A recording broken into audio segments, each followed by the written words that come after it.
Okay, ready to go. Well, I think everybody's here now that I need. So, we'll start. Go ahead, Mike. Okay. Well, first item's consent agenda, so approving agenda and minutes. We have a motion to approve the minutes, the agenda. I'll move to approve the consent agenda. All in favor? Aye. Okay, thank you. Okay. Thank you. So the agenda tonight is just going over housekeeping and the business license ordinance. It's micro business assistance program, stormwater community events, and then economic development prospects. Nothing for action item, but then reports, the action plan circling around to the code brainstorm because development code's moving forward, and the Southwest Wastewater Sewer Trunk project. So first housekeeping item is the business license ordinance. So that item, which was unanimously put through a last Economic Development Commission meeting, that's been introduced. September 25th meeting. It's for action for October 9th. If you recall on this, the state of Washington, the legislature, they mandated language where for everyone who has a business license, you must adopt the same language across the whole state. So that's what this is. The other item was if a fee should be charged or not, because currently we don't charge anything for it, and whatever goes through this time, you have to freeze what the amount is for the next 4 years. The recommended solution of this through this body from the last meeting was just the annual costs of license for $10 to be put toward the community events, so we actually have revenue coming in to grow the community events such as Block Party, Freedom Fest, the Fall Festival, and then Winter Fest. Even at $10 of all the cities in the state of Washington, even Eastern Washington, the only one which would be cheaper would be Calville up in Stevens County, which is $9, but this would just be $10. So this is going to go to council the next meeting on October 9th because it has to be into the state by October 17th or we lose all of our ability to be monitoring and dealing with business licenses. So any question on that? So how many do you do a year? Do you know? As far as the number we do, it's a little bit north of about 400. Maybe about 4,000 a year then. Yeah. Yep. And that's locked in for 4 years? Yeah. Which is the concern, which is if we stayed at nothing, we'd be completely frozen for the next 4 years. Wow. Well, even $10 seems pretty cheap. Yeah. Well, wall is 50. Yeah. Yeah. I'm a bit surprised we were at zero this long, Yeah. to tell you the truth, but No, when it gets to the council, they can increase it if they want. they can increase if they want. For some reason at the council level, there were some who were hesitant on the $10. Where I've been at with them is if you want the community events to keep going, I don't have a bunch of money trees I can harvest, so there needs to be some sort of injection to do that. Because, I mean, you all know, even to do the events we've done, I basically begged, borrowed, and pillaged from all of you. Yeah. And a bunch of businesses. So, yeah, I mean, that's the only way we're able to keep going here, because we aren't a money-rich organization by any means. So yeah, it'll go forward at the next council meeting. I would say if you care to express your point of view at all, I think that would be welcome, because that is a bit of my fear that may not go through. Again, unsure why, but I think you had a good point, though, when you talked about the $10. If you show that as a scale Yeah. to your neighbors, it'd be easy to. oh, I did. I did. I gave them a table that listed every single city in Eastern Washington, and we were the second lowest outside of Cowville. only suggest is you can always come down, you can't go up. Yeah. It's a 4-year deal. Exactly. So if you ask for $15 or Yeah. $20, Yeah. you know, I mean, Well, we introduced it to council, so I don't really want to be playing the game of raising it. I just want to get through, hopefully get through something so that way we actually have a dedicated revenue stream. And then the thing is with this business license ordinance, we expect the amount of people who register to also increase because the state's going to be doing additional enforcement on like home occupations, and then also for like contractors who do business like in your city that do contractor work, they need to file a business license because of this definition. Right now, the way the current business license was working, there really wasn't any sort of language pertaining to that. So the contractors, if they didn't have a physical presence here, there was no way of tracking that. So that was also forfeited revenue on that degree as well. Okay, any other thoughts, comments? Okay. Other thing, and this is in your packet, is the micro business assistance program. So that is taking off. I had a meeting with Byron Olson and Jennifer Beckmeyer over at City of Walla Walla. So Mercy Corp Northwest, they're delivering the program, and that was the application where City of Walla Walla and College Place residents, they can participate. And it's 6 months of business training, and if the folks save $84 a month into an IDA account over at Banner Bank upon successful completion of the program, they would get a $4,500 grant to match the 84 a month they were putting in. So in this first cohort, there's 11 individuals. 2 of them are from College Place, which is actually above our fair share because we kicked in $7,200 and Walla Walla kicked in about $80,000 to the program. There's a waiting list already on this thing. The list that they showed me was about double. So they'll be doing a second cohort in spring of 2019. I believe City of Walla Walla is going to be essentially doing the paperwork behind that for the second one. And then at that juncture, I don't really know if it's going to stay there, if it's going to go to the chamber. They seem Yeah, pretty open on I that. don't know either. Okay. We've got some things to figure out. Yeah. So, Yeah. yeah, I mean, we certainly still want to be involved Yep. in some way, so. So yeah, it's happening, and there's people in. They're from College Place, so that's good. Come up with $84. That is actually part of the program that Mercy Corp Northwest does in the Portland area. So this isn't a new program by any extent of the imagination. They've had these business training plans and IDA account programs pretty much for the last like 10 years, and this goes on all the time over there. Seemed like a lot of money. Yeah, yeah, that's just what. sometimes whatever hourly wage or something, 6 hours at 14, it'll be some weird deal. Yeah, that's just what they've always had that at. That's part of the Mercy Corp program. Okay, any questions on this item? Okay. Other housekeeping, and this is just so that you're aware of it, and the city has like no choice in this, but the stormwater utility, that passed council last meeting, and it'll be for implementation next year.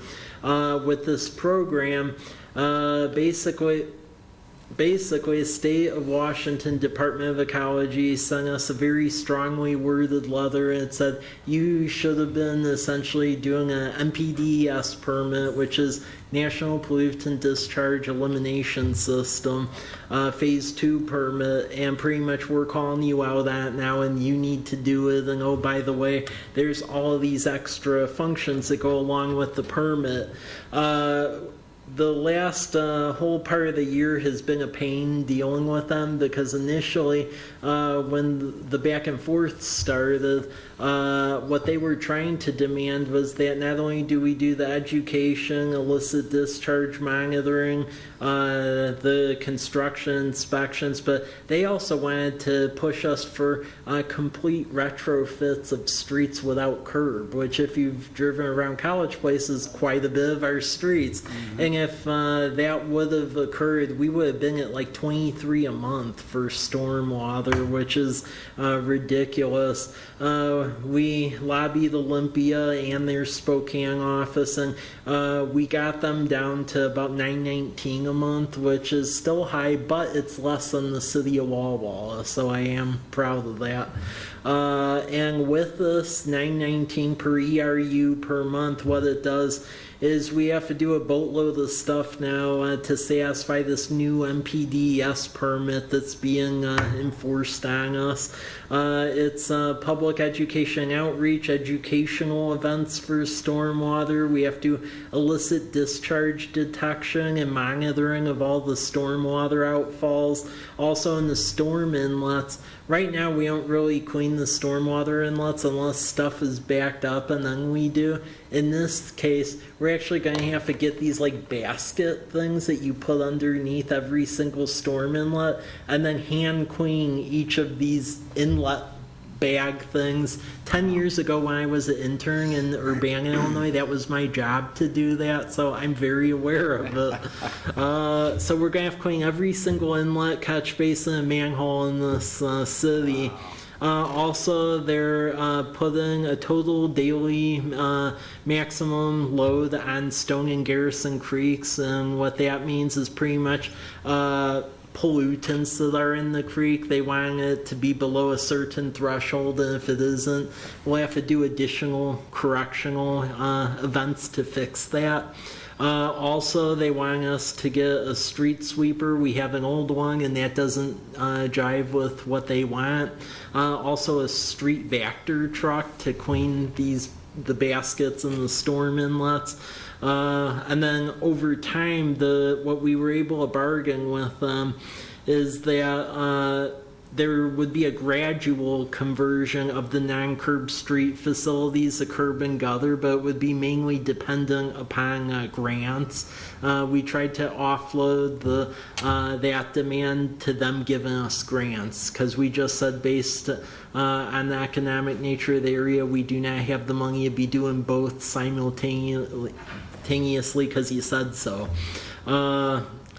What we told the residents the last meeting was the fact that we were lucky we didn't have this for a long time, because in Colfax they had this since the 1960s, and Walla Walla's had the higher rate for a while too. So with all of this extra work we have to do now, we have to file an annual report to the feds in the state, which they audit. And we will have to hire 2 new employees next year. So we have to have another utility worker for stormwater to be cleaning out all these inlets and do the monitoring.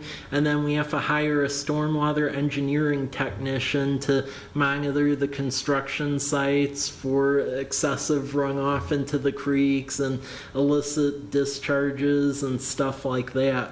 So it passed on the last meeting, September 25th, the base rate is $9.19 per equivalent residential unit. There is a discount, though, for those who have engineered facilities or keep stormwater on their own property. There's a $2.63 per ERU discount, and then there's an additional discount for rain harvesting and then low-income folks. So that's pretty much where we're at on that. So I just want to make sure this body was aware. Any questions on that? So when would this take effect? Next year, 2019. Right along? Yeah, So this 919, yeah. that is per household? Or- Yeah, It's per equivalent residential unit, and what it is it's this measurement of basically impervious surface on a site. And for your single family household and many multifamily households, it is per ERU. For commercial, depending on how your site is structured and what your stormwater is, it can be more than an ERU depending upon that. We would have to look at the as-built construction drawings, but for single and multifamily, most of them fall into the singular ERU measurement. So what about apartment buildings and stuff? Maybe you just, Yeah, for apartment buildings, we basically have to evaluate that on the ERU level. Most of them are 1 ERU. If it's multiple levels, that we actually have a measurement tool in GIS, so we had to pay a contractor, and it was paid for by a grant from Department of Ecology. But for certain lots for multifamily, where it was an excessive amount of impervious surface, it could go over an ERU. We'll be sending out educational literature on that over the next couple months. okay. Yeah, but to get to that ERU rate, this contractor actually had to go in with an aerial map and then trace every single piece of roof, driveway, sidewalk, and so forth on every single property in town. Wow. Yeah. But, yeah, this is going to happen all over the state now because they're really cracking down on this. So we got hit in this latest iteration. We were one of the first just because City of Wall Walls has stormwater utility for a while, but they're starting to go to other areas that didn't traditionally do this or have a big stream in their city just because they're going lower down the chain. So I know they're going after Mabton and Grandview and a bunch of other ones now. So So College Place was killing the ordinance. yeah, apparent. Well, just the fact that they would go after us, I found weird because we have 2 creeks, and the one creek basically dries up most of the year, so I don't really get what they were going at. But we had to abide by what they were saying because they were threatening fines against us of $25,000 a day. Oh, wow. Yeah.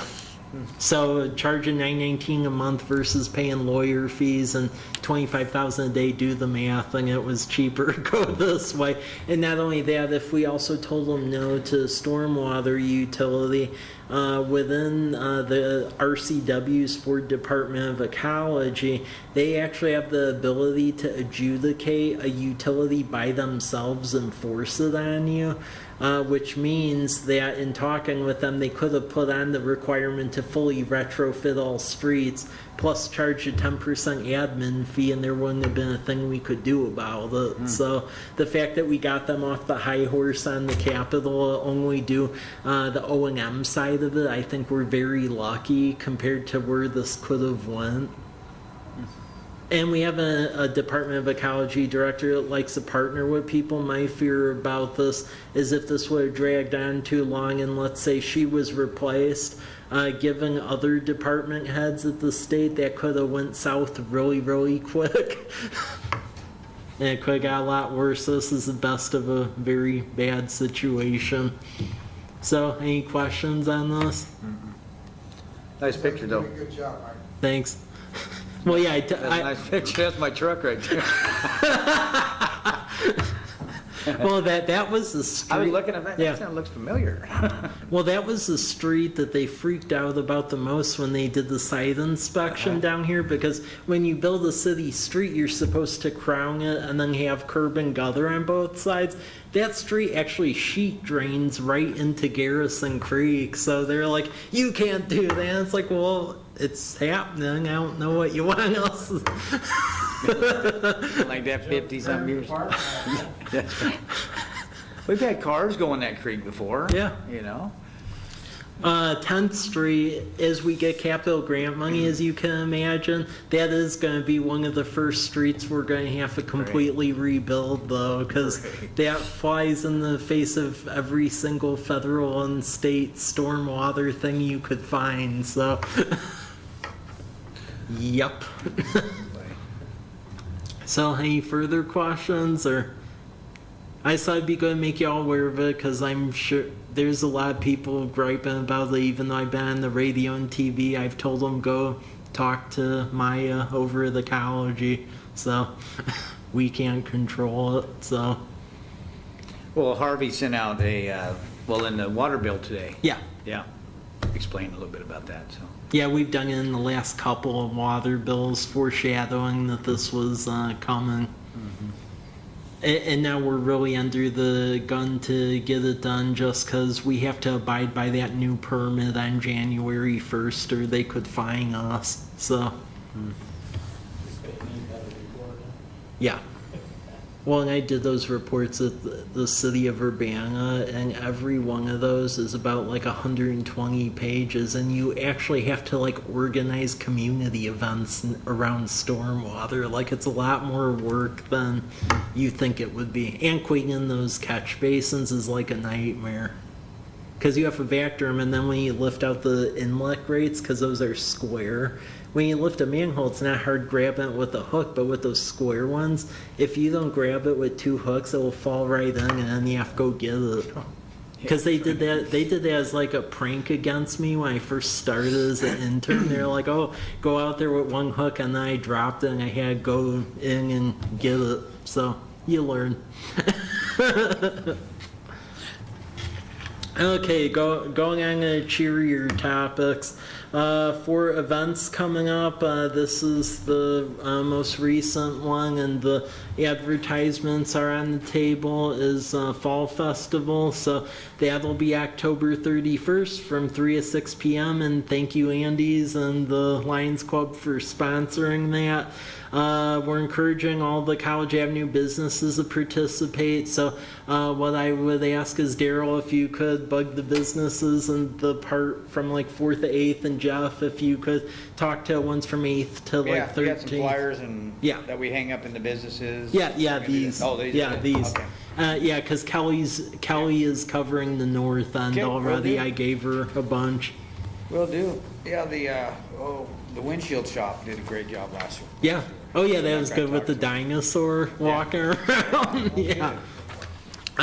We're expecting a lot of kids again, because last year we were late to a game and we ran out of candy and had about 1,000 people up and down College Avenue. So since we're advertising earlier, we're expecting it's going to be a lot busier. The flyers, those need to be out to all businesses for those that want to participate. When the next 2 weeks, we'll also print out placards you could put on your front window that'll show the public that, hey, you can trick or treat here. The emergency vehicles, they'll be in a fire department for kids to take a picture with, and we'll have a maze going again.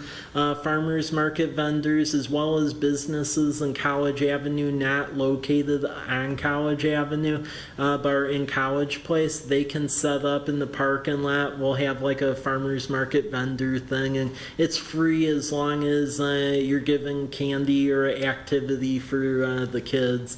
And then the bouncy house and face painting and balloon twisting is happening as well, so that looks like it's going good. Is that gonna be out here? Yeah. Yeah, okay. Yeah, it's out here, and then we'll have essentially signs telling people to go both directions down College Avenue. And then we talked with Walla Walla University, and they'll be participating a lot more this time, because if you recall, the last time there was a little bit of friction because the initial advertisement said Halloween, and there was a bit of no friction. Halloween, man. Yeah. No, I learned. Fall festival, that sounded way better. Yep. But yeah, they'll be participating this year. So any questions on that one? Okay. Okay, and then the other event that is coming up as well is Winterfest. That's coming up very soon. They'll be on Thursday, December 6th, and they'll go from 4 to 8:30. Lisa will be emailing out forms for the parade, so get the parade entries registered. And what'll happen is we'll have a night market out in the parking lot from 4 to 8 p.m.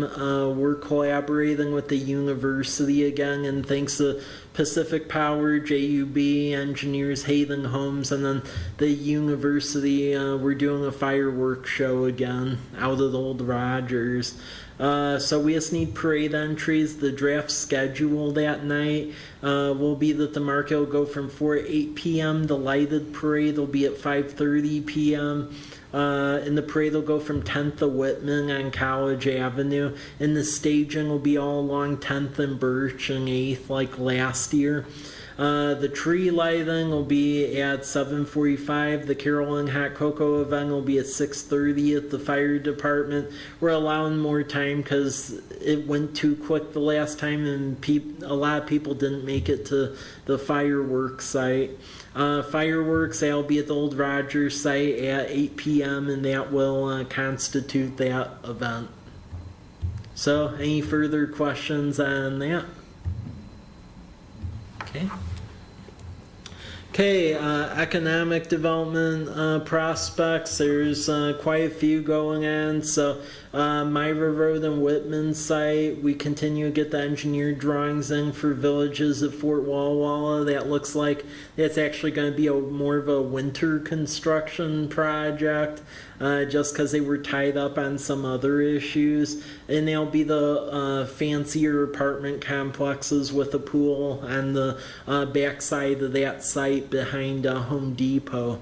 That activity is starting to trigger some movement on the front pieces.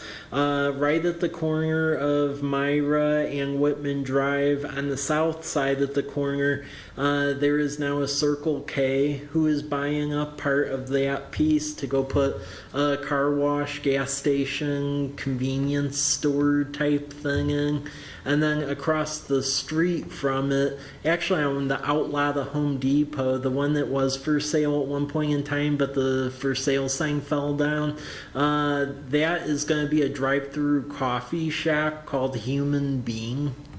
That's the name of it. So that is going to be constructed as well. So yeah, Myra Road and Whitman, it looks like it's finally starting to get some movement. Meadowbrook area, Hop Thief is moving along. That'll be like a tap house, wood-fired pizza, nacho establishment. They'll be right behind Les Schwab over there. And they already have a Facebook page up, so beyond having the drawings into us, so that looks like it's going. There is some potential movement on College Avenue, either for the site owned by the Bell family or the old Baker Boyer Bank. There is a vendor at the farmers market who traveled here from Vancouver, Washington, and did like wood-fired pizza and stuff. And I guess Vancouver, Washington's giving him a hard time, so he's looking at now potentially buying up one of the properties and doing like a wood-fired pizza establishment place with a drive-through. So there is some movement there. And then with McKiernan Christensen, that continues to move forward. They've basically broken up the site into like little neighborhoods, if you will, because they're going to try to parcel it out so they'll sell pieces of it to residential developers. The main stuff that they will act upon first is that commercial piece along College Avenue across from the high school. And really, to make all of that, plus the South UGA takeoff, is going to be putting the trunk line in.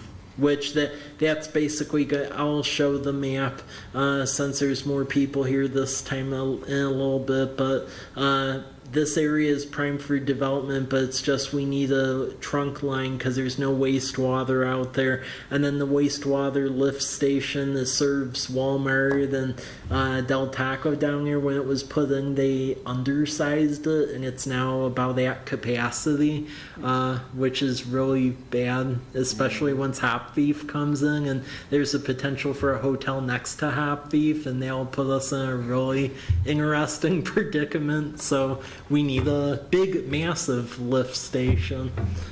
Yeah. Yep. Yep. So, yeah, that is basically the prospects that are going on at the moment. So, any comments or questions on that? Okay. Okay.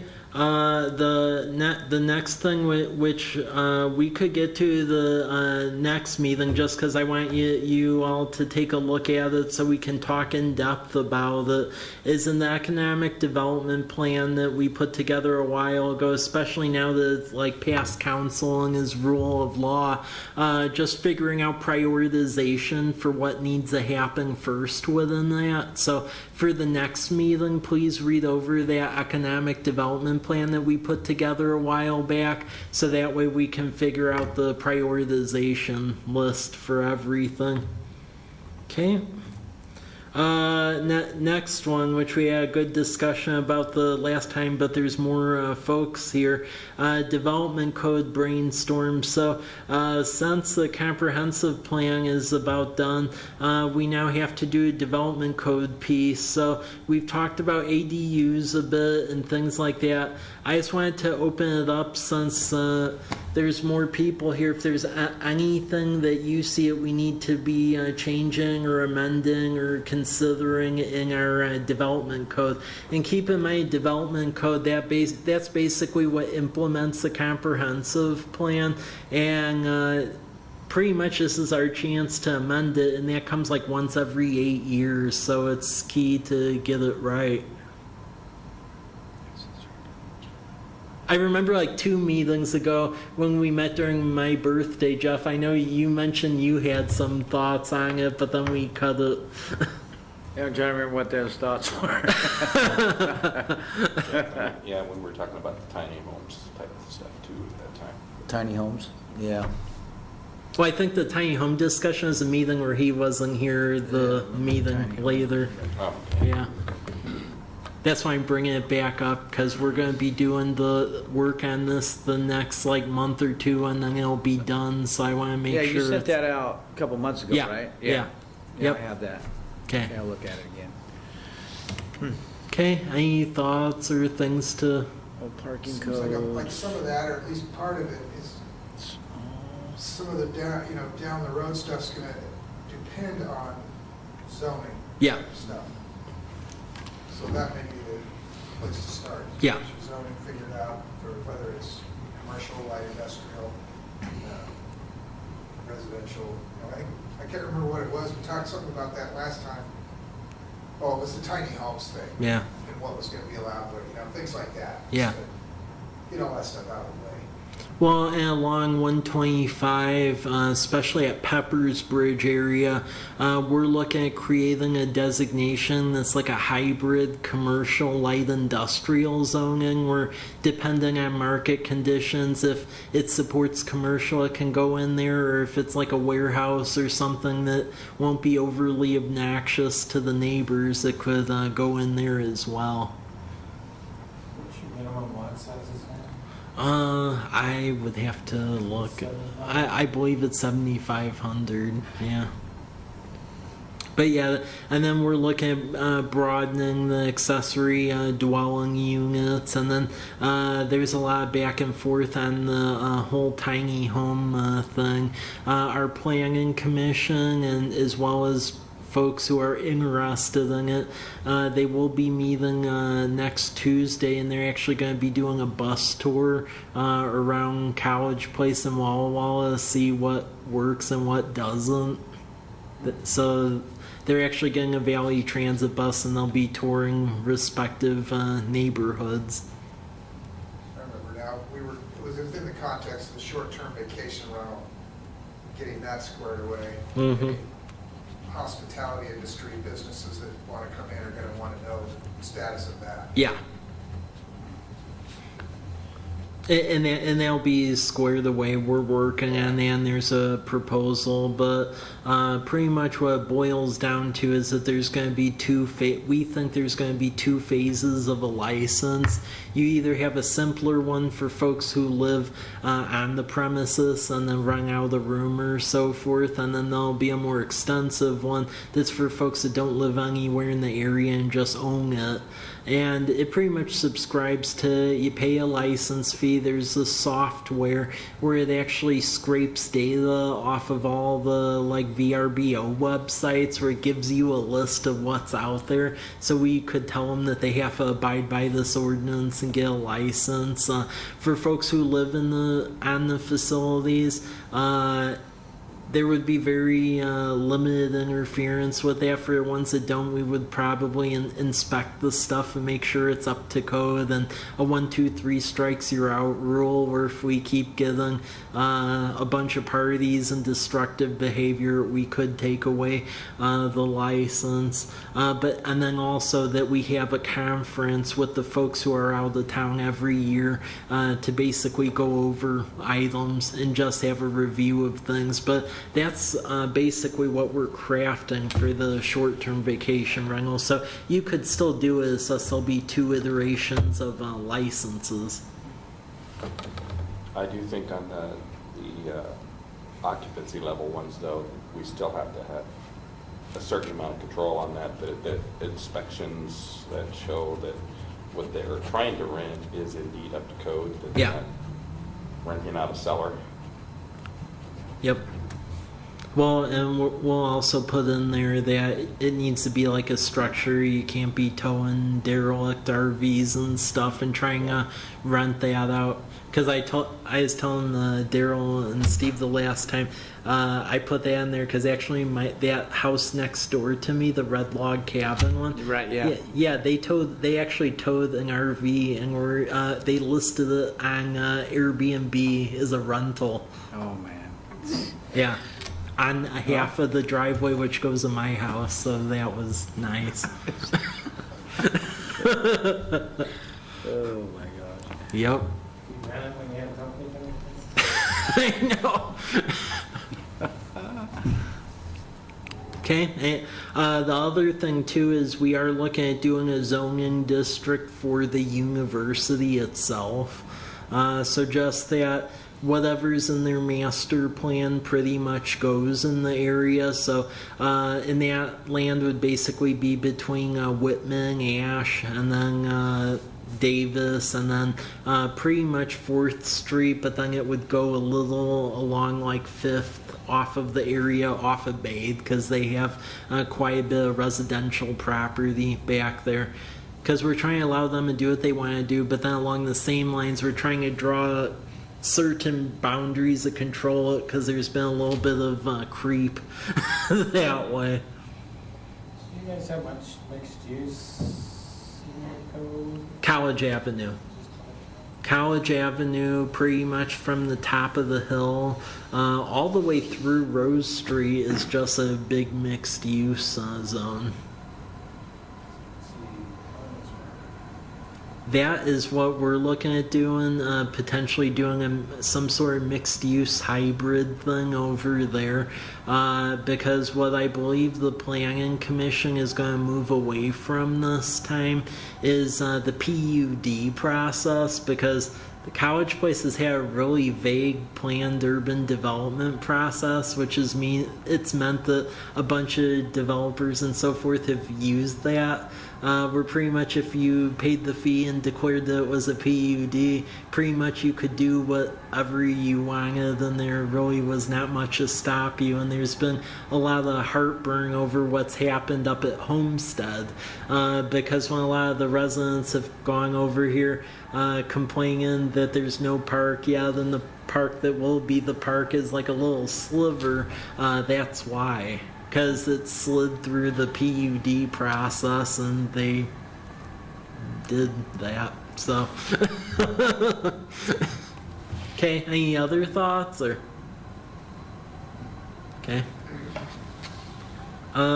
Then the last thing is the Southwest wastewater trunk line. So we're getting all numbers on this put together, and likely we'll figure out how much of this we have to bond by the end of the year. And then we'll be looking for a recommendation from this body, and then it'll go to city council. But pretty much the entirety of growth for College Place is going to be on the south end. Historically, there was UGA, urbanized growth area, up by Martin Airfield. But the thing is, all of our utilities are too shallow up there, and there's no natural gas past Homestead, so you can't develop out there. And the university also doesn't want development that way, because then you'd be having a bunch of truck traffic going right through the university. So it still is in flux at the county level, and we're waiting for them to finally hold the hearings so we can be done with this. But we proposed what's called a urban growth area swap, where we basically pull Martin Airfield out of the UGA for the city, and then what we would do is the area where Soaring Hawk is at off of Peppers Bridge, and then land between 125 and Peppers Bridge and Meadowbrook and Old Milton, that would become part of the UGA. And that would make a lot of sense, because our new drinking water well is going to be down there, so we'll have water. The only thing we won't exactly have yet is the trunk line, and that's where this comes into effect. So right now, where this LS number 6 is at, right by the arrow, that's that lift station I mentioned that's undersized. That's that cement building right below the Lamperti College Avenue intersection. And what we're looking at doing here is, if we build this trunk line, we would actually get rid of that lift station, and we would also get rid of a lift station that serves Valley Lindo. A lot of people don't know this, but we actually provide the wastewater services for the Valley Lindo housing development out a ways. That actually gets processed through our wastewater treatment plant. So we would get rid of both of those facilities because they're undersized, and we just build a massive lift station right where the two lines would meet right here. There's already existing line going to Valley Lindo here, so we would just join it. The thing is, it's a very high cost project because you're basically burrowing through the side of a hill, and we're putting in a lift station. It would be close to 30 feet down in the ground. And it would be about a 12-inch line. So altogether, this trunk line would be about $6 million to put in. What we are looking at potentially doing with this is we're putting in grants to the .09 fund from the county as well as the port. And then money from the Community Economic Revitalization Board over at the state to build this, because the idea is that south of Old Milton in the future, the port is looking at potentially putting in industrial park in College Place, because we're the last area they don't have anything in. They even have an industrial site in Waitsburg, but we don't have one. And what this would do is we would basically build the sanitary line up and down College Avenue in front of the high school. We would have a crossing underneath the state highway, which is the perfect time next year because they're actually going to be digging it up and resurfacing it. So we don't have to bore. They'll actually allow us to basically trench across it, and we'll save money. But then we have this long run through McKiernan and Christensen to get to that line we own that goes to Valley Lindo, and we'd build a big lift station out there. Even though we'd be going to bond for this, there would be payback on that because McKiernan and Christensen, as they sell the properties, there would be connection fees associated with it, and the same over by where Soaring Hawk is at and the stuff along 125. So even though initially it would be front-ended with quite a bit of debt. I think for us to be able to have a place for the businesses and the homes to go, because once Homestead's done, we're pretty well tapped out of residential property. This is really what we need to do to open up the south side of the area. So we're putting together grants, but there is going to be a bond proposal that we'll be working on. It can be councilmatic revenue bonds off of the wastewater utility. So, any questions or thoughts or? It's just one of those things where that gap we're going to have to bond, because I know with Mike and Craig, they don't have that kind of money to go throw at it, especially when it's serving the Walmart area plus the area by Soaring Hawk. So even though it's helping them out, there is some culpability on our part because we put an undersized lift station in for Walmart. So. And anyway, that's the residential area too, because not only does that lift station serve the neighborhood north of the high school, but apparently it goes all the way up to Commercial Drive, and it covers all those homes along Scenic View too. So if we don't fix that lift station, it's going to be an issue for a lot of people. Okay? Okay. Well, with growth, you're just gonna have to Yeah. upgrade. Yep. So that was pretty much what I have for this meeting. So next meeting will be beginning in November. I'll email it out again, but look at the economic development element of the comp plan so we could work on the action plan prioritization. I should have a feeling where we're at on the grant monies for the trunk line, and then the community events. The other thing we're going to be doing for next year's fiscal year is so we have an established date for when stuff will be. We want to craft an event resolution that council approves that'll show when the community events will be occurring throughout fiscal year 2019, so that'll be there. And then we'll also have a bit of a work plan for community events, because we were awarded a Whitman Fellow position by Whitman College, which means that they work for us and they pay for it. So we have a fellow who's working on a work plan for our community events, and then also the recreation program, which a lot of folks like this summer. So with that, that's what I had for tonight.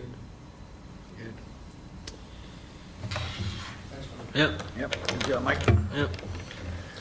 Thank you.